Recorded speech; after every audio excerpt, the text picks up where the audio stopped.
Hey everybody. So I've got so much to do tonight that I'm going to do something that I don't think I've ever done in a video before, which is eat.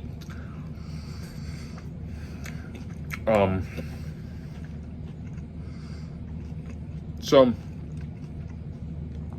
first and foremost, my usual call to action, which is that if you don't know, I recently completed a concept album called Nowhere Land, which was a rock opera inspired by the life of a one Christian Weston Chandler, and explores his life and the sociological ramifications of it in depth in a musical format. So if you haven't checked it out yet, it's available on every major streaming device and some of the not so major streaming devices. And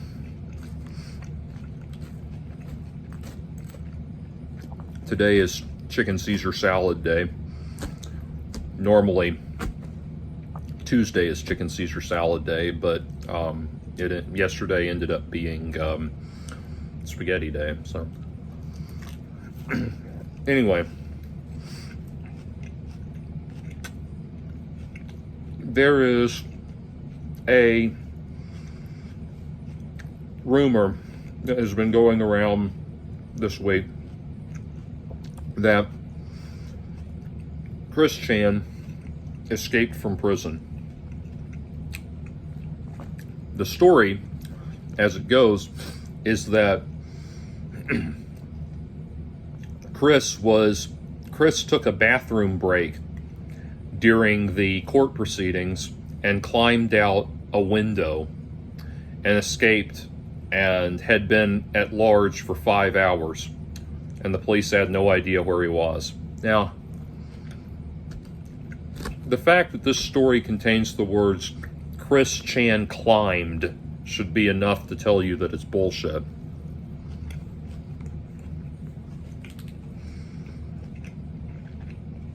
But if that weren't enough,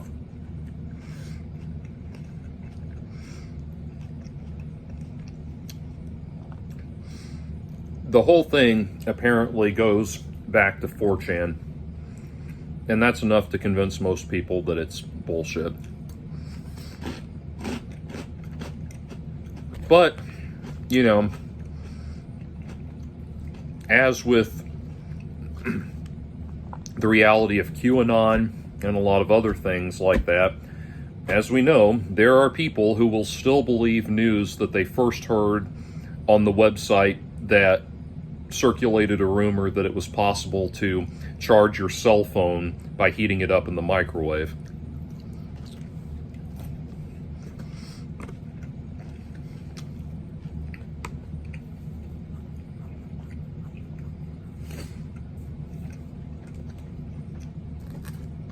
Anyway, I might have to eat in videos more because it's great for my pacing and my thoughtfulness in what I'm saying. Anyway, so what I wanted to get at, though, was there's a song on the Nowhere Land album called The Cult of Cringe, and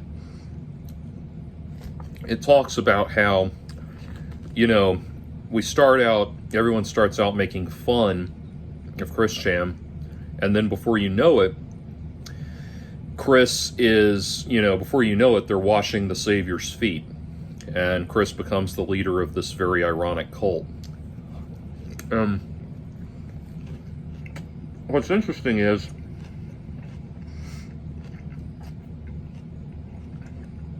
there's this new sociological reality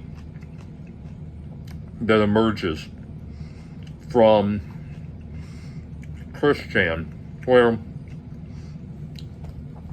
we know that things like that are bullshit, but we eat it up anyway. People start posting memes about it and commenting on it as if it's real. even though they know, by and large, they know it's not.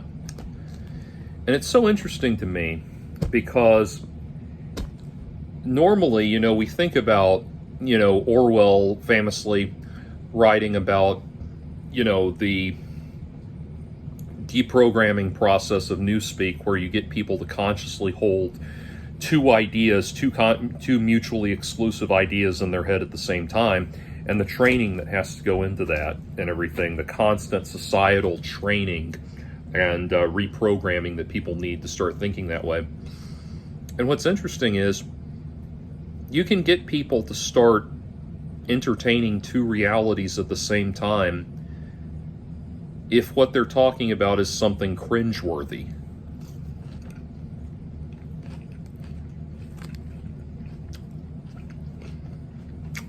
I'm sure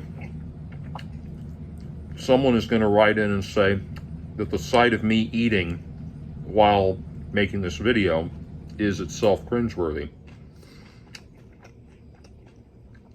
There's really no reason why it would be. But just because it is unusual, just because it deviates slightly from the basic premise of what is normally the normal course of proceedings, it's assumed to be cringy. And there's a social contagion factor to that. Established societies will generally function like an immune system, if you will. They will surround the unusual thing, castigate it, and push it out of the system so that it can't harm the establishment. And it's weird how this widespread discussion of cringy behavior seems to have kind of reveals the self-editing compulsion that we all have in that regard, and the way in which that can be manipulated and used. And so when I look at this rumor about Chris that everybody knows is false, but everybody wants to propagate as if it's true, as if they can be both the sucker and the suckee at the same time. That sounded bad. It's kind of like almost the logic behind cryptocurrency, where the whole concept, cryptocurrency, basically works like an open Ponzi scheme. And the whole basis for the transaction is finding a bigger sucker than you. A similar thing happens on a sociological level when we talk about Chris Chan. We want to have our cake and eat it too. We want to know that the bullshit is fake, but pretend it's real just enough to have fun with it. And I worry about that. I worry about how that manipulates us. If you watch the HBO QAnon documentary, they talk about the process by which Steve Bannon manipulated so many hubs of internet unrest and conspiracy theories and things like that. And he preyed on people's baser natures and their paranoias and that sort of thing. And I wonder if Chris Chan reveals something, the way we react to Chris Chan and the way we pounce on nonsense, desperately wanting it to be true, and desperately wanting to think that we can somehow straddle the gap between believing that it's true and knowing that it's not true, and maintain that as a healthy equilibrium. I worry about what that reveals about us. And I think about the way people like Steve Bannon and the QAnon people were able to manipulate us, manipulate so many of us that way. Anyway, I guess it's food for thought.